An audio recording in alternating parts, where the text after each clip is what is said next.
Good Tuesday morning. Thank you so much for starting off your day with us here on Sunrise. Right now at 5:17, let's get to it with the tropics as we're continuing to watch now Tropical Storm Zeta. It made landfall overnight over the Yucatan Peninsula as a Category 1 hurricane. Currently, it has winds at 70 miles per hour. Now that it is over land, it has weakened due to that interaction with land, but we are expecting this storm to eventually re-strengthen back up to a Category 1 hurricane as it moves back into the very warm waters of the Gulf of Mexico. We are still expecting this storm to make landfall on Wednesday afternoon as a Category 1 hurricane before it moves inland and moves off to the north and to the east.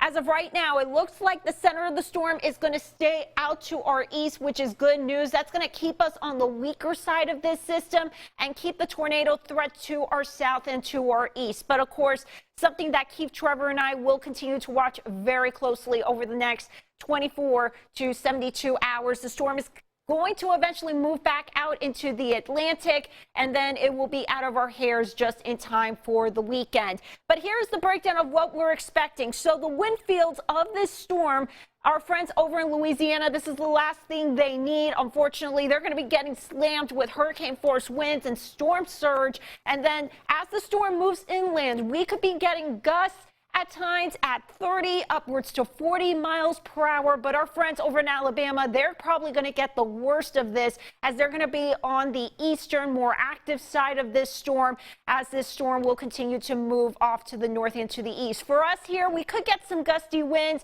and maybe some heavy rainfall as we could receive anywhere from an inch to 2, maybe 3, upwards to 4 inches of rain.